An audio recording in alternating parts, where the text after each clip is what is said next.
Hi there guys, I'm Nikhil from GreedyTech, and in this video I'll be showing you the best features of the Samsung Galaxy A70s.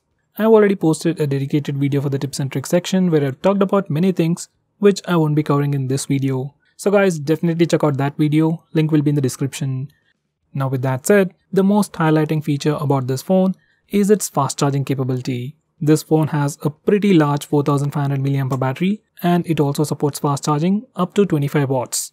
Here's the power adapter and the phone takes about 1 hour to get 80% of charge. So that's pretty good. Now the next best thing about this phone is its in-display fingerprint scanner. So just like the previous Samsung A70, even this phone has an in-display fingerprint scanner. Once again, it works, but it's not fast. It probably takes like a second to just unlock the phone. Next best thing about this phone is its display. This phone has a massive 6.7-inch Super AMOLED display with Full HD Plus resolution, 86% screen to body ratio, with a newer 20:9 aspect ratio. It has super slim bezels all around, especially at the bottom. So even though it has a massive display, phone doesn't feel all that big.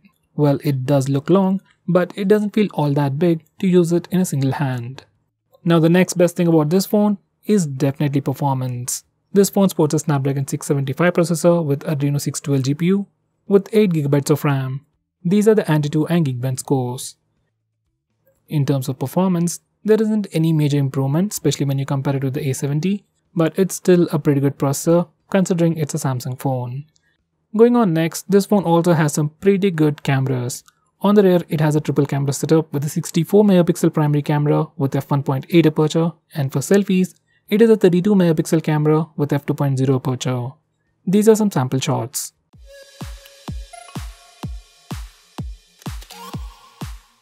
Going on next, this phone also has face unlock feature. Once again, face unlock feature works, but it's not fast enough. Probably it is faster than the fingerprint scanner, but when you compare it with Oppo and Vivo phones, it's not fast enough. In good lighting conditions, it is pretty fast. It even works in low lighting conditions, but probably takes like a second or two. It even works in complete darkness, but it's a bit more slower. Next we have Super Stable Mode. Now this is a brand new feature from Samsung which was earlier seen only on flagships. Now this feature can super stabilize the footage from the rear camera. In fact, it uses the wide angle camera and uses some super electronic image stabilization, and you'll get a super steady footage. Here's a quick sample.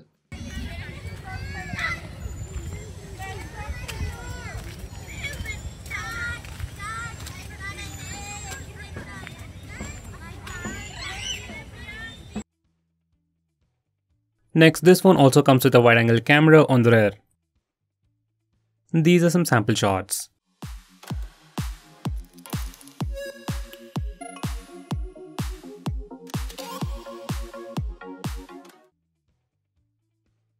Next we have live focus mode. This is another fancy name for rear camera portrait mode on Samsung phones. Unlike on other phones, on this phone you can actually change the amount of background blur effect you want before taking a picture, and even after taking a picture you can change the background blur effect. Very few phones offer this feature. These are some sample shots. Next we have spinning background. Now just like the name suggests, it will give you a spinning effect in the background of a portrait shot. You can also edit the intensity of the spin using the slider below. Next we have zoom background. Just like the spin effect, using this feature, you get a zoom effect. And once again you can change the intensity using the slider below. Next we have color point. Now once you enable this feature, subject is in color and the background is in black and white, you get a pretty cool looking effect. Even this feature works only on portrait shots, and there needs to be a sufficient distance between the subject and the background. Next we have live focus for selfie. Now this is another fancy name by Samsung for portrait selfie. Using this feature you can take portrait selfies, and on this phone you can also change the amount of background blur effect you want before taking a picture. These are some sample shots. Next we have wide angle selfie. Now the front camera on this phone has a wide angle lens, but by default it crops it to give you a regular size selfie. If you want a much wider selfie, you can get it with just a click of a button.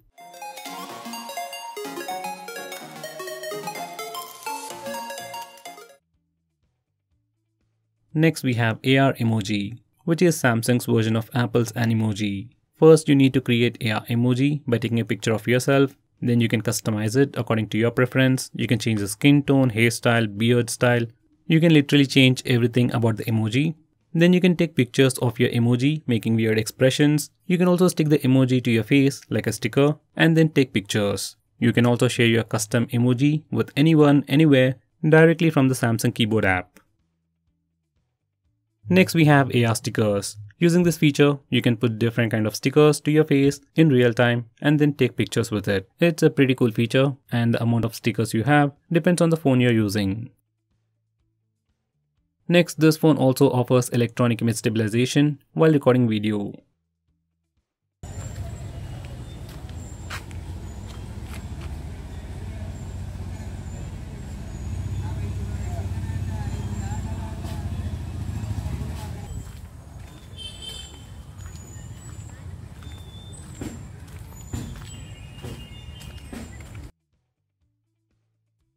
Next, this phone also supports super slow motion video recording, and here's the sample footage. In this mode, we can only record for few seconds. We can also edit this super slow motion to make it look even better. Next, we have slow motion video recording, where we have more control over the duration. Once you're done recording, you can also edit the slow-mo video according to your preference. Next, we have HYPERLAPSE, which is just a Samsung name for time-lapse.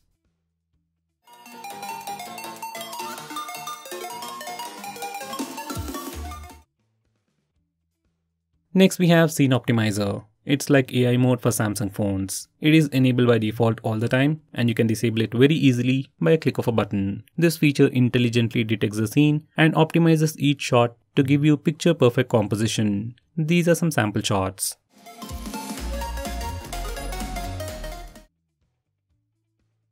Next we have Bixby Vision, which is just like Google Lens with some additional features. It can do a regular image search, it can extract text, it can search for products online, translate other languages, and has support for compatible apps like Amazon Assistant, Adobe Scan, and many more. This is a unique feature currently available only on the Samsung phones.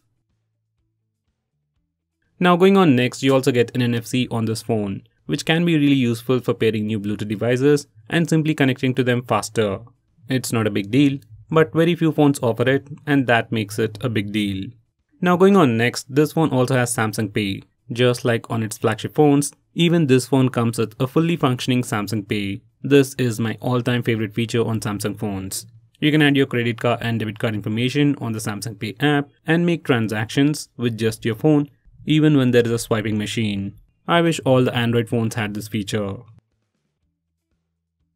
Next we have Always On Display. And just like the name suggests, once you enable this feature, display of your phone is always on even when you lock your phone. It will display time, date, and notification icons. You can keep it always on or turn it on only at a specific time. You can double tap the notification icon to open it, double tap on the clock to go through different face widgets. You can even control the music player from the Always On display. You can also change the clock style, add new widgets, and customize it more. As this phone comes with an AMOLED display, it won't affect the battery life, and you get a very cool look. Next we have navigation gestures, and Samsung likes to call it full screen gestures. Just enable this feature and the navigation bar is replaced with 3 lines. You can swipe from the right side to go back a step, swipe from the center to go home, swipe from the left side for recent apps. You can swipe and hold at the center for Google Assistant. Personally, I like the implementation of MIUI on Xiaomi phones and Android Q. Next we have split screen mode. To open any application in split screen mode, you need to first open that application, go to the recent apps page, click on the app icon and select open in split screen. Then that application will open in a split screen and you can select the secondary application from your recent apps, or you can go to the home screen and select the secondary application from there. You can find this feature on all Android phones, and this is how you can use it on this phone.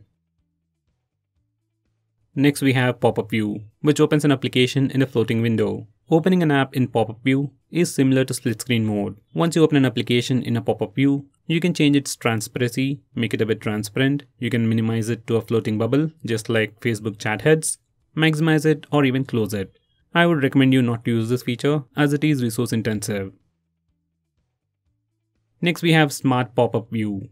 This feature allows you to open applications in a pop-up view every time you get a notification from that application. First, you need to enable this feature for the desired application. Once again, it's better not to use this feature. Next we have night mode. This is one of my favorite features on this phone. Once you enable it, most of the UI elements change color from light to dark or black. You can just turn it on from the notification toggles or schedule it to turn on and turn off automatically at a specific time. Using this mode strains your eyes less at night, saves battery, and definitely looks pretty cool because of the AMOLED display. Now going on next, we can even hide that notch. Now once you enable this feature, area beside the notch is completely blacked out. Status bar is moved below. Because of the AMOLED display, you won't even see the notch. Now going on next, we have palm swipe to capture. Now before I show you what this feature does, let me show you how to take a normal screenshot. For that, simply press the volume down and power button both at the same time. Once you do that, your phone will take a screenshot. Now for some reason, if you're not able to do that and want an easy way, you can enable this feature called palm swipe to capture. Once you enable this feature, you can simply swipe the display of your phone with your palm, left or right, to take a screenshot. Sometimes it doesn't work, but most of the time, it works without any problems. Next we have Smart Alert. Once you enable this feature, every time you pick up your phone will vibrate if you have a missed call or a message. Next we have Easy Mute. Once you enable this feature, you can easily mute incoming calls or alarms by placing your hand on your phone or by turning your phone face down. Next we have one-handed mode. Now once you enable this feature and swipe from the bottom left or right corner of the screen size will shrink, your phone will become much more usable with a single hand. Once you're in this mode, you can click the arrow button to switch the screen left side or right side and click in an empty area to go full screen. If you don't like the gesture, you can select the second option and click the home button 3 times to use the phone in one-handed mode. Next we have Accidental Touch Prevention, which is just a fancy name from Samsung for pocket mode. Once you enable this feature, it will prevent accidental touches in closed spaces like pockets and bags.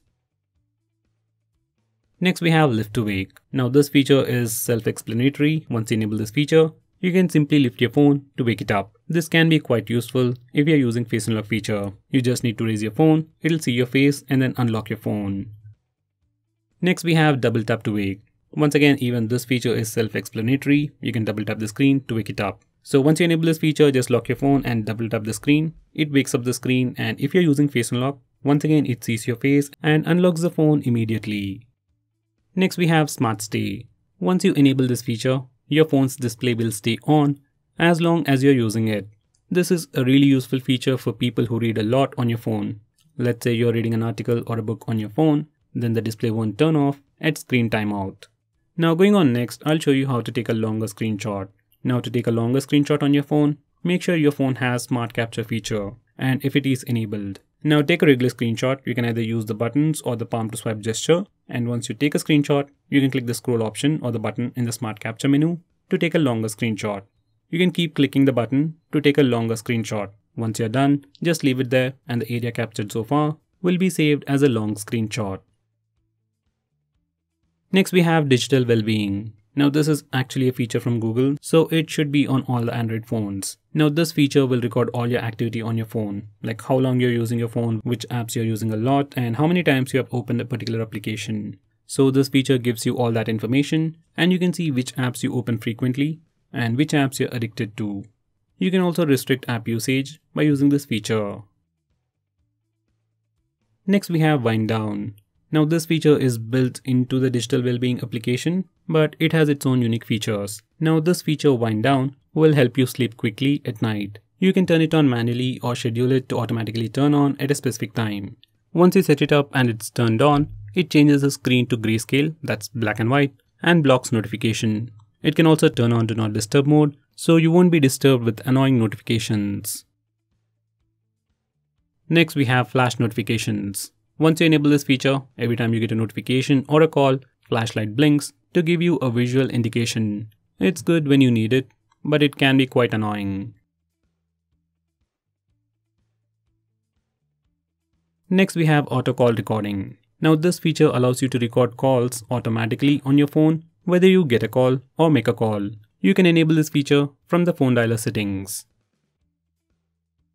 Next we have blue light filter. Now just like the name suggests, once you enable this feature, it puts a warm tint on the screen and filters the blue light, which is supposed to help you sleep better at night. We can also change the intensity of the filter using the slider. We can also schedule it to turn on and turn off automatically at a specific time. Now going on next, we have the option to change the font on this phone. Usually most Android phones don't give you this option, but on this phone, you can change the font. By default, you get 3 different fonts, and if you're not happy with them, you can download more from the Samsung store. Next we have easy mode. Now if this phone is going to be used by some elderly people, then you can enable easy mode for them. Now once you enable this feature, everything on your phone will be enlarged. All the app icons on the home screen and app drawer increase in size. Even the text size gets scaled up to make it more visible for elderly people. Next we have Game Launcher. Now once you enable this feature, it will create a folder called Game Launcher on your home screen, and you can keep all your games in that folder. Now from this interface, you can change your performance mode. You can set it to balanced, power saver, or even high performance. So once you set up your power profile, every time you open a game, your phone will automatically switch to that power profile. Besides that, we also get the option to mute sound for all games at once. Now that's not all. Once you open any game that's listed in the game launcher, you'll see extra buttons on the navigation bar. One button at the top to lock the screen and another button at the bottom for extra options. Once you click it, you get additional options for do not disturb mode, blocking calls, taking a screenshot, recording video, and a lot more crazy stuff like that. Now going on next, we have swipe to call or send message. Once you enable this feature in the default phone dialer application, you can simply swipe left or right on a contact or a call log to make a call or send a message. It's not a great feature, but a very nice shortcut that's available only on the Samsung phones. Next we have Dual Messenger, which is like dual apps for Samsung. Using this feature, you can have 2 Snapchat accounts, 2 Facebook accounts, or even 2 WhatsApp accounts on the same phone. Now this features might seem awesome, but it only works with few applications. Like if you want to use 2 Paytm accounts on the same phone, you can't do it using this feature. With that said, if you really want to do it, like if you want 2 Paytm accounts on the same Samsung phone, you can try using Secure Folder feature. In your default phone dialer, we have a feature called Caller ID and Spam Protection, and it just does what it says. Every time you get a call from any unknown number, it tries to trace it, give you a name, and will try to intimate you if it is a spam call. I'll definitely recommend you to use this feature. Now going on next, this phone also has Dolby Atmos sound enhancement. You can enable it by using the toggles or by going to the sound settings. Once you enable it, you have different sound profiles like auto, movies, music and voice, and depending upon the sound profile, you will get different audio experience. Right now this feature is only available if you're using a headset. Now going on next, this phone even comes with Samsung themes, or just the themes. You literally have hundreds of themes to choose from, both free and paid, and you can completely change the look and feel of your phone. Starting from wallpapers to UI elements to app icons, it literally changes everything.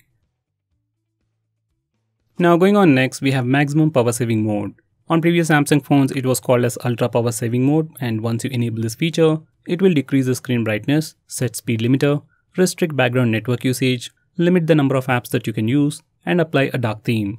On the whole, it does all these things to improve the standby time of your phone. Now even in this mode, you can still use Wi-Fi, Bluetooth and mobile data, and use some regular applications like YouTube, Facebook, and even use the camera application. If you're on a very long journey, just enable this mode and you can have great battery life. Now going on next, we can also increase the touch sensitivity of the display. Now most of the time, if you add a screen guard or a tempered glass to your display, touch sensitivity might go down. In that case, you can use this feature. Next we have Kids mode. You can access it from the notification toggles. Now the first time you try to open it, it might try to download a brand new application, but once everything is set and done, this is the user interface that you get. Using parental controls, you can set daily playtime. You can also check out the daily usage of your kid. You can check out their complete activity. You can restrict the number of apps that they can use, contacts they can see, and music they can listen to. It completely transforms your phone into a brand new phone, which is safe for your kid to use. Now going on next, we have lock screen stories. If you want to see something interesting and useful information every time you see the lock screen, just enable this feature. Once done, every time you try to unlock the phone by going to the lock screen, you will see a different story. Next we have Bixby routines. These are all automated tasks that can be configured to have the best user experience. For example, you can configure your phone such that it automatically turn off mobile data and turn on Wi-Fi once you reach your home or office and do stuff like that. It is just an automation application that is built into the phone. Next we have Wake Up Bixby with the power button. Now once you enable this feature from the advanced settings, you can simply press and hold the power button to trigger Bixby. Once it is triggered, you can ask your question and it will give you an answer. Unlike other phones, you need to press and hold the power button until you complete your question. Now going on next, this phone also comes with a dedicated SD card slot. If the internal storage is not sufficient for you, you can always add in an SD card and expand the storage. It's not a big deal, but if you need extra storage, that dedicated SD card slot will come in handy. Now going on next, we can also reduce animations on this phone. Now for some reason, if you want to reduce animations and thereby reducing the CPU load, then you can do it on this phone by just disabling this toggle. Even if you reduce animations, there are still some animations going on, and for some reason if you want to completely remove animations, you can do it from the accessibility settings. Personally, I'll stick with animations even at a cost of performance and battery life. Now going on next, we can also disable fast charging. Now this phone, as you might have already known, comes with fast charging, supports fast charging and comes with a fast charger inside the box. But for some reason, maybe for a prank or something else, if you want to disable fast charging, you can do it from the battery settings. Now going on next, this phone also has Widevine L1 support. That means you can stream high definition videos from Netflix and Amazon Prime on this phone. This is kind of a big deal if you watch a lot of video content on your phone. So guys, that's pretty much it for this video. Thanks for watching. If I missed out on anything important, do let me know by commenting below this video, and definitely check out my video on the tips and tricks section where I'll be talking about many things which I didn't cover in this video. By the way guys, if you're planning to buy this phone, use the link in the description. It always helps the channel. And if you want us to make any specific video or if you have any questions, tweet out to us with the hashtag AskGreedyTech on Twitter and we will try to make it as soon as possible. I'm Nikhil from GreedyTech signing off. Have a nice day.